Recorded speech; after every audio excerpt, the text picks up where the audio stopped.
Assalamualaikum warahmatullahi wabarakatuh. Ilham Maulani di Ilham Maulani Channel kembali menyapa Anda di awal tahun 2022 ini, tepatnya pada tanggal 1 Januari. Saya kembali menyapa para penonton Ilham Maulani Channel dengan penyajian pembahasan tentang public speaking.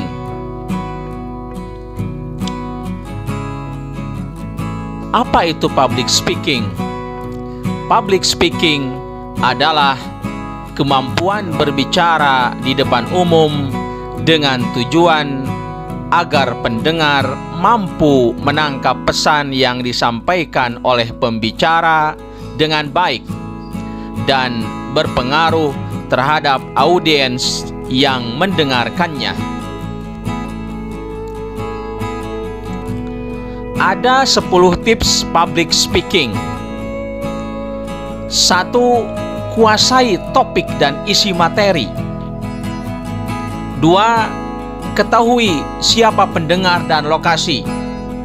Jadi kita harus mengetahui pendengar itu apakah usia anak-anak, remaja, pemuda, tua, lanjut usia. Kemudian apakah para pendengar itu kebanyakan ibu-ibu atau bapak-bapak dengan latar belakang pendidikan yang beragam. Lalu juga kita harus mengenal lokasi. Lokasinya di mana ini? Apakah di madrasah, di masjid, atau di luar masjid, di halaman, di lapang, dan lain sebagainya. Sebab ini akan berpengaruh pada penampilan public speaking kita. Yang ketiga, terus berpikir positif.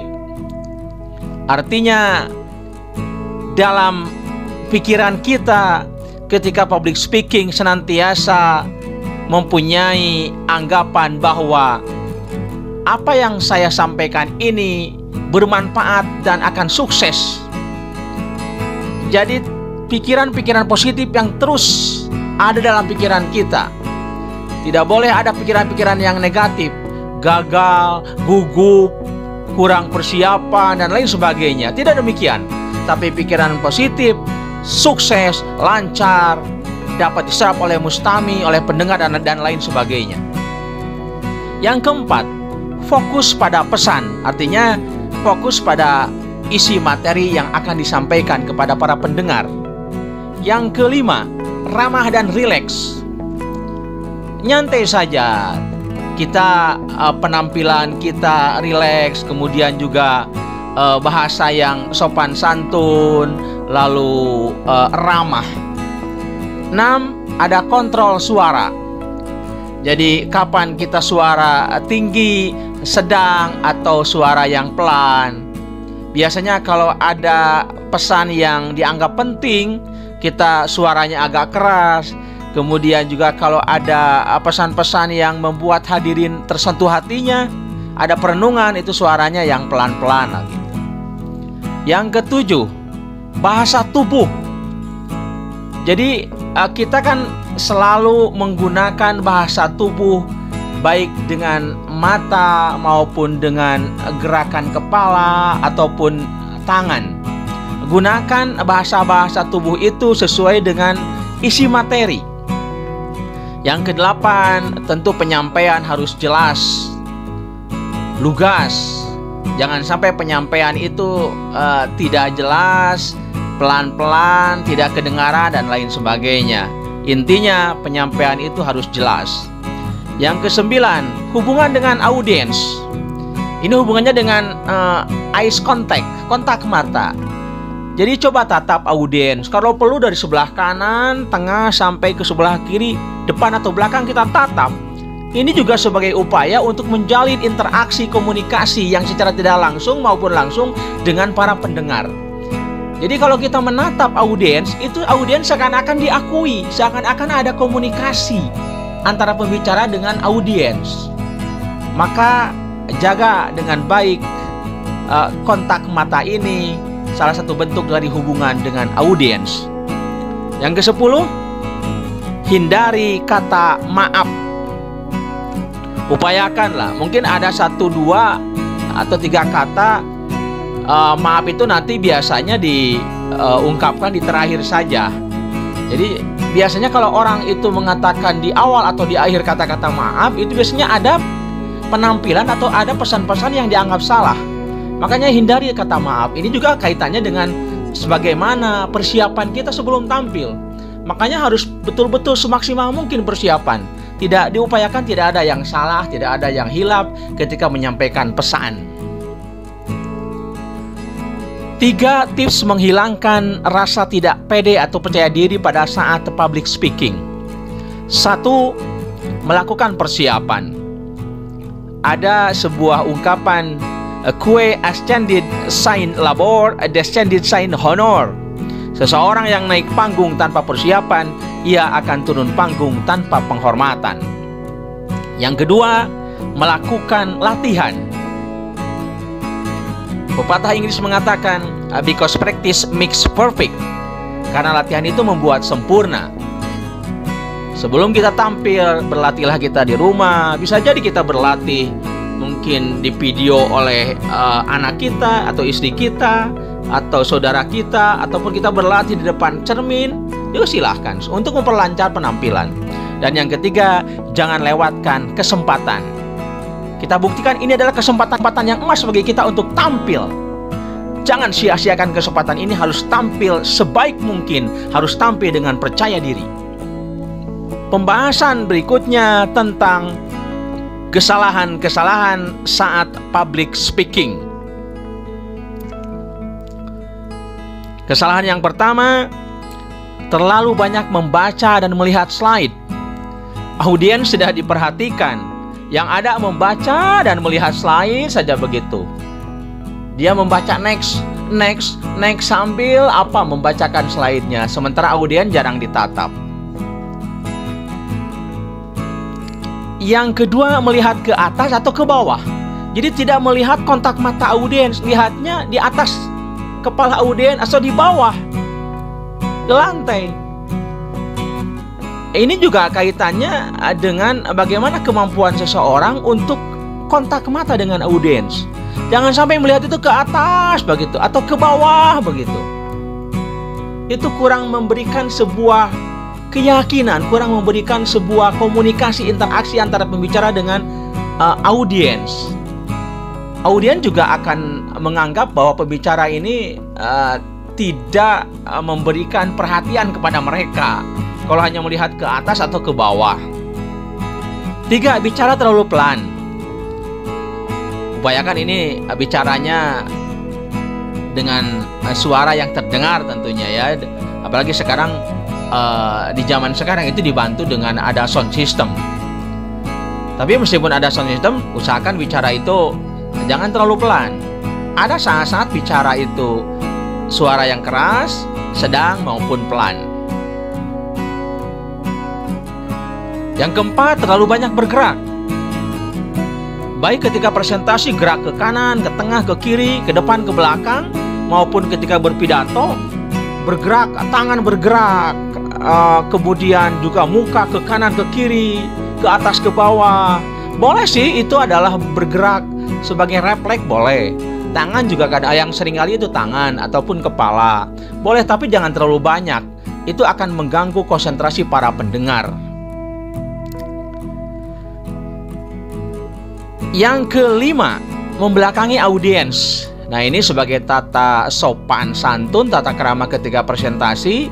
Jangan sampai kita membelakangi audiens. Misalkan membaca slide sambil membelakangi audiens. Yang keenam, kurang persiapan. Tadi di awal sudah dikatakan bahwa sebelum kita tampil, persiapanlah terutama kesiapan tentang kemampuan menguasai materi. Mungkin dibutuhkan alat peraga ataupun media-media ketika kita tampil, dan persiapan-persiapan yang berkaitan dengan penampilan kita yang lainnya. Jangan sampai kurang persiapan. 7. Tidak mengetahui audiens dengan baik. Jadi kita harus tahu apakah audiens ini ibu-ibu kebanyakan atau bapak-bapak, anak-anak, remaja, pemuda. Latar belakang pendidikannya Apakah mereka kebanyakan sarjana atau masyarakat biasa dan lain sebagainya. Ini penting. Penting kita tahu audiens. Nanti akan berkaitan dengan materi yang akan kita sajikan. 8. Kurang bersemangat atau tidak energik dan kurang menarik dari awal. Terkadang ada juga pembicara yang kalau mengatakan, maaf, kondisi saya sekarang kurang begitu fit, agak sakit, kurang sehat, saya memaksakan diri untuk tampil. Nah, kalau ada kata-kata seperti itu, ya udah, berarti itu kurang bersemangat, tidak energik, dan kurang menarik dari awal. Peserta ataupun audiens tidak akan tertarik. Ya, berpikir bahwa pembicaranya juga kurang bersemangat begitu. Saya juga kemungkinan tidak akan bersemangat untuk mendengarkan. Minatnya akan rendah ketika pembicara berbicara seperti itu. Makanya ketika penampilan kita harus bersemangat, keep spirit, energik, harus menarik dari awal, baik penampilan fisik maupun juga kata-kata yang akan membakar semangat para audiens. 9. Menggunakan bahasa tubuh yang tidak penting. Bahasa tubuh boleh digunakan, tetapi sesuatu ataupun bahasa tubuh yang tidak penting jangan terlalu banyak digunakan lah. Biasanya bahasa tubuh dalam kepala atau tangan, kadang ke kanan ke kiri, melihat ke depan ke belakang, kemudian tangan juga ke kanan ke kiri, ke atas ke bawah, yang itu tidak sejalan dengan apa ataupun materi yang disampaikan. Itu tidak terlalu penting. Ada momen-momen yang kita menggunakan tangan kanan, tangan kiri untuk menggerakkan tubuh ini. Kita menggunakan mata ke kanan ke kiri atau wajah ke kanan ke kiri, ke atas ke bawah. Itu disesuaikan dengan isi atau pesan yang disampaikan. 10. Pembukaan yang biasa saja.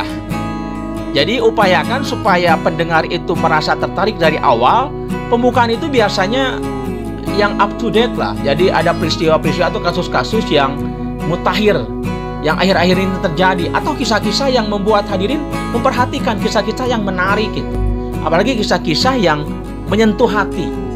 Sehingga kalau di awal itu sesuatu yang menarik, biasanya kesannya juga akan membuat para pendengar tertarik untuk mendengarkan pembicaraan kita. Makanya upayakan pembukaan tidak biasa, tetapi pembukaan yang biasa saja yang merupakan sesuatu hal yang perlu dihindari.